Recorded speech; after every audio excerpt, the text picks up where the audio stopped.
आज आपण आहे ना करंजाची रेसिपी बघणार आहे. परत मैदा न वापरता फक्त रव्याच्या आवरणाच्या या करंजा आहेत ना, मी 2 प्रकारच्या बनवलेल्या आहेत. तिळाच्या करंजा बघू शकता, किती छान अशा तिळाच्या आपल्या या करंजा आहेत ना, खुसखुशीत तयार झालेल्या आहेत. वरचं आवरण पण बघू शकता, एकदम कुरकुरीत असं बनलेलं आहे, मऊ न पडलेलं. आणि ह्या आहेत रव्याच्या भाकराच्या करंज्या. तर बघू शकता किती मऊ आणि एकदम छान अशा या भाकराच्या करंज्या आपल्या तयार झालेल्या आहेत. तर तुम्हाला पण नक्की ट्राय करायच्या असेल तर बघू रेसिपी पूर्ण बघा आणि नक्की ट्राय करून बघा. खूप छान अशा या करंज्या तयार होतात रव्याच्या आवरणाच्या, अजिबात मैदा न वापरता आपण. तर त्यासाठी आहे ना मी करंज्याचं आवरण बनवण्यासाठी ना या ग्लासनी 2 ग्लास रवा घेतलाय. इथे आपल्याला 0 नंबरचाच रवा वापरायचा आहे, मोठा रवा वापरायचा नाहीये. चवीपुरतं मीठ टाकायचं आहे.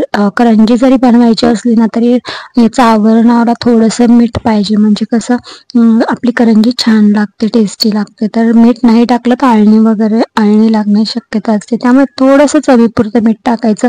आता आपल्याला याला मोहन घालायचंय, तुपाचं मोहन घालणार आहे मी. तर हे 2 ग्लास मी रवा घेतलाय ना, तर त्या 2 ग्लाससाठी ना आपला जो पोहे खायचा हा चमचा असतो ना, त्याने 4 चमचे मी तूप घेतलेलं आहे. तर एका ग्लासासाठी 2 चमचे असं मी मोहन घालणार आहे. इथे आपल्याला जास्त पण तूप वापरायचं नाही, नाही तर तुमचं हे आवरणाचं जे पीठ आहे ना ते तुपट होतं आणि मग नंतर लाटताना आहे ना खूप असं सैलसर होतं, तुपट नीट लाटलं जात नाही. त्यामुळे जास्त पण इथे तूप वापरायचं नाहीये.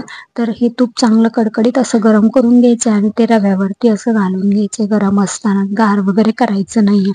तर बघू शकता असं, त्यामुळे जास्त तूप पण घालायचं नाही, नाहीतर हे पीठ तुपट बनतं. म्हणून असं प्रमाणामध्येच तूप घाला तुम्ही. तर तुम्ही जर कमी प्रमाणात घेतला असेल ना तर एकच चमचा, जर मोठा चमचा असेल तर 1 चमचाच तूप घाला. आणि जर असा मीडियम आपला पोहे खायचा जो चमचा आहे ना त्याने मी 2 चमचे घातलेला आहे. सगळं तूप या रव्याला मी चांगला हाताने चोळून घेतले. आता हा रवा आपल्याला मळून घ्यायचा आहे. तर मी इथे ना निम्म दूध आणि निम्म पाण्यामध्ये हा रवा मळलेला आहे.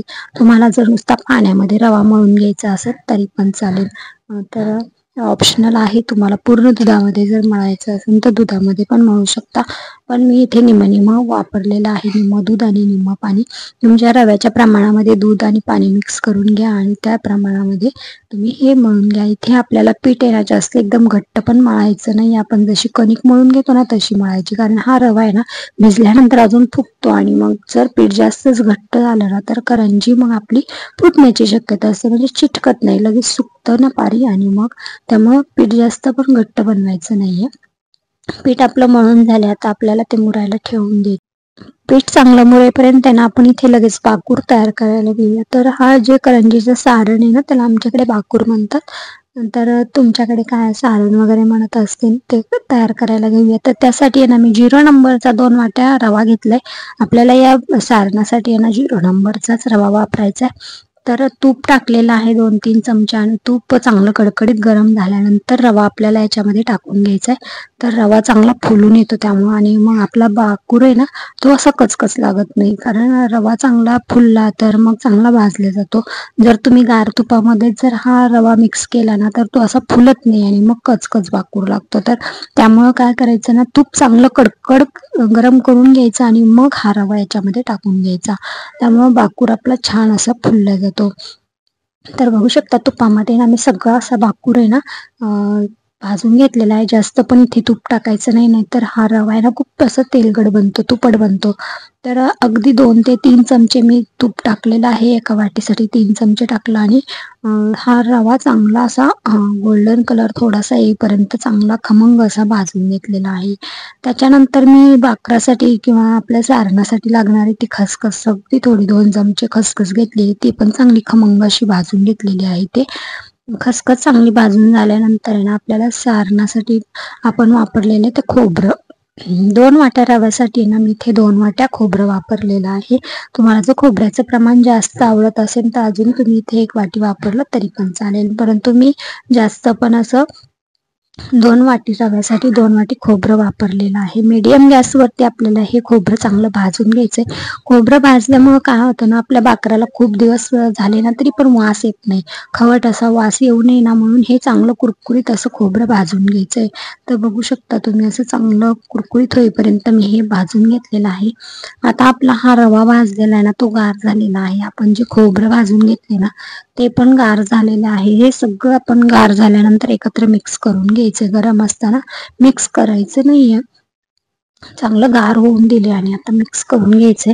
तर खोबरं मी इथे टाकून घेतलेलं आहे. तुम्हाला जर इथे ड्रायफ्रूट टाकायचे असेल तर तुम्ही तेही तुपामध्ये भाजून घ्या.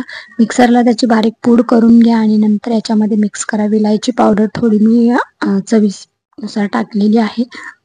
आपण भाजलेली खसखस टाकलेली आहे आणि बाकर आपल्या इथे ना साखरेचा बनवणार आहे, त्यामुळे पिठी साखर आपल्याला इथे वापरायची आहे.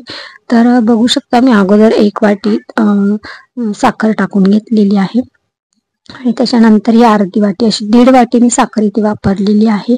म्हणजे आपलं 2 वाट्या रवा 2 वाट्या खोबरं होतं, म्हणजे एकूण 4 वाट्या आपलं हे सारण झालेलं आहे आणि त्याच्यासाठी मी 1.5 वाटी साखर वापरलेली आहे. तुम्हाला जर अजून गोड हवं असेल तर तुम्ही इथे जास्त साखर टाकली तरी पण चालेल. तुम्ही तुमच्या गोडीनुसार किंवा आवडीनुसार साखर इथे टाकू शकता. तर आपण एक घास खाऊन बघायचा आणि मग आपल्याला जर गोड अजून हवं असेल तर साखर थोडी वापरायची. तर असा आपला हा रव्याचा बाकूर किंवा सारण तयार झालेला आहे. आता आपण दुसरं सारण तयार करायला घेऊ, ते म्हणजे तिळाचं. तर आज आपण आहे ना रव्याच्या पिठा वापरून 2 प्रकारच्या करंज्या करणार आहेत. ते म्हणजे एक रव्याचं सारण आणि दुसरं तिळाच्या करंज्या.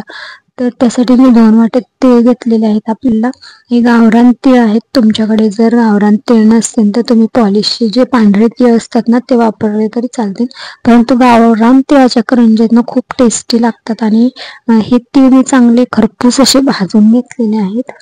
तर आता हे तिळाचं सारण बनवण्यासाठी गूळ, तीळ आणि खोबरे एवढे 3च साहित्य मी वापरणार आहे. अगदी ओरिजिनल किंवा अगदी तिळाच्या टेस्टीच्या करंज्या मी इथे तयार करणार आहे, त्यामुळे त्याच्यामध्ये जास्त कोणतंही साहित्य वापरणार नाहीये. तर तिळाचा कूट, तीळ पूर्ण गार झाल्यानंतर आहे ना तिळाचा कूट करून घेतलाय. त्याच्यामध्ये थोडासा असा गूळ नंतर मिक्स करून घ्यायचा आहे. बघू शकता अशा प्रकारे एकदम तीळ टाकल्या तीळ आणि गूळ एकत्र करून तुम्ही असं बारीक करू नका, नाही तर मग ते तीळ पूर्ण बारीक होत नाहीत, मोठे अख्खे तसेच राहतात गुळामुळे. त्यामुळं तिळाचा अगोदर थोडासा कूट करून घ्यायचा आणि नंतर त्याच्यात गूळ टाकत आहे ना असं सगळं मी कूट करून घेतलेलं आहे. आणि आपण जे खोबरं घेतलं होतं ना ते भाजून घेऊन मी इथे टाकलेलं आहे, म्हणजे आपल्या सारणात म्हणजे खोबऱ्याचा खवट वगैरे वास येत नाही. थोडीशी विलायची पावडर टाकलेली आहे. आता हे तिळाचं सारण आपलं तयार झालेलं आहे.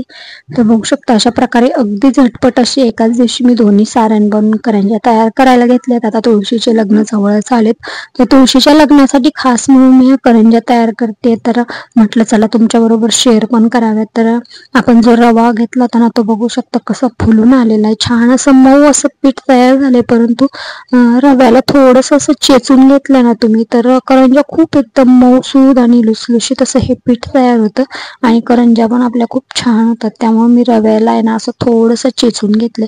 तुमचं जर पीठ इथे घट्ट झालेलं असेल ना थोडंसं पाणी लावत तुम्ही असं चेचून घेतलं ना तरी पण चालेल. तर बघू शकता मी थोडंसं चेचून घेतले. तुमच्याकडे पाटावर वंटा असेल तर तुम्ही त्याच्यावर पण चेचून घ्या. माझ्याकडे पाटावर वंटा नाही, त्यामुळे मी उखळीमध्ये चेचून घेतले आणि अशा त्याच्या पाऱ्या तयार करून घ्यायच्यात आता आपल्याला करंज्यासाठी, गोळ्या करण्यासाठी. तर आपण जे पीठ मळे ना त्याचे असे मी मोठे चपाती एवढे उंडे करून घेणार आहे आणि चपाती एवढं लाटून घ्यायचे. असं जास्त पण पातळ असं लाटून घ्यायचं नाहीये, त्याच्यावर असं तूप पसरून घ्यायचंय चांगलं अशा प्रकारे. आणि आपल्याला आहे ना ही लाटी अशी गुंडाळून घ्यायची आहे. तर अशी सगळीकडे तूप म्हणजे काय होतं ना आपल्याला लाट्या मऊसूद होण्यास मदत होते. अशी ना बघू शकता अशा प्रकारे अशी लाटी आहे ना आपल्याला सगळी गुंडाळून घ्यायची आहे दाबून चांगली. आणि आपण याचे अशा गोल तयार करून आपल्या जेवढ्या आकाराच्या छोट्या मोठ्या करंज्या तयार करायच्यात ना तेवढे गोल असे आपण कट करून घ्यायचे. तर मला ज्या आकाराच्या करंज्या तयार करायच्या ना त्या आकाराचे मी असे गोल काढून घेतलेले आहेत. अशा प्रकारे तुम्ही पण असे गोळे तयार करून घ्या. आणि त्यामुळे काय होतं ना एकाच आकाराच्या आणि पटपट जास्त असे गोळे तयार होतात तुम्ही असं तयार केले तर. त्यामुळे एकाच आकाराच्या आपल्या करंज्या तयार होण्यास मदत होते. तर हे गोळे ना साईडने असे दोन्हीकडून असे दाबून असं आपली ही पारी तयार करण्यासाठी असे गोळे तयार करून घ्यायचे. तर अगदी झटपट असे हे गोळे तयार होतात. अगदी घरात लहान मुलं असते ना तर त्यांना ते पण झटपट बनवून देतात आपल्याला असे. तर अशा सगळे गोळे मी तयार करून घेतले. आता आपण एक करंज्या तयार करायला घेऊया. तर बघू शकता दोन्ही बाकूर आपले तयार आहे. तेवढ्या गोळ्या पण तयार झालेत आपल्या त्या 2 ग्लास रव्यामध्ये. आता अशा प्रकारे ना मी सगळ्या 2 लाट्या लाटून घेणार आहे. अशी पातळ अशी लाटी लाटून घ्यायची. तुमच्याकडे जर करंजीचा साचा असेल तर तुम्ही साच्यामध्ये तयार करून घ्या. मी अशा हातावरच करंज्या तयार करत असते. त्यामुळे जास्त बाकूर भरून बघू शकता अशा करंज्या माझ्या तयार होतात. पटपट पटपट मी अशा प्रकारे सगळ्या तयार करून घेतल्यात. आम्ही दोघींनी ह्या करंज्या लाटून घेतल्यात. माझ्या मुलीने लाटून दिल्या पटपट आणि मी भरून अशा सगळ्या करंज्या मी तयार करून घेतल्यात. तर करंज्या करायला आपल्याला एकीला 2 जणी लागतात. एकटीला पटपट जमत नाही. करंज्या तळायला जास्त वेळ लागत नाही परंतु लाटायला खूप वेळ लागतो ना, त्याच्यामुळे 2 जणी तरी लागतात. एक जण लाटून द्यायला आणि एक जण भरून द्यायला. अशा प्रकारे मी करंज्या बघू शकता सगळ्या अशा अगोदर बाकराच्या 2 करंज्या तुम्हाला करून दाखवलेल्या आहेत. आता दाखवते मी तिळाच्या पण करंज्या तुम्हाला करून दाखवणार आहेत. तर असं त्याचा कात्रा काढून घेतलेला आहे. बघू शकता छान अशी आपली करंजी तयार झालेली आहे. आता ही सुकू नये ना म्हणून मी अशी पेपर मध्ये ना झाकून ठेवते. तुमच्याकडे जर असं कॉटनच्या कपड्यामध्ये वगैरे तुम्ही ज्या प्रकारे झाकून ठेवता तसे ठेवू शकता. तर अशा प्रकारे मी करंज्या झाकून ठेवणार आहे. आणि तिळाची करंजी पण बघू शकता पातळ अशी पारी लाटून घेतली. त्याच्यावर तिळाचं असं सारण भरून घेतले आणि आपली तिळाची करंजी पण आता तयार झालेली आहे. तर अशा प्रकारे मी दोन्ही करंज्या तयार करून घेतल्यात. आपल्याला आमच्याकडे ना जास्त भाकराच्या ऐवजी तिळाच्याच करंज्या जास्त आवडतात. त्यामुळे दर दिवाळीत मला ना या तिळाच्या करंज्या कराव्याच लागतात आवर्जून. आणि थंडी पण चालू झाली ना, तिळ पौष्टिक पण तर पौष्टिक अशा ह्या करंज्या पण आपल्या होतात. तर आज आपण भाकराच्या पण करंज्या केल्या आणि तिळाच्या बघू शकता अशा सगळ्या करंज्या करून घेतल्यात. आणि आता तेल तापायला ठेवून ना चांगले तळून घेऊया. आता तेल चांगलं गरम झालेलं आहे.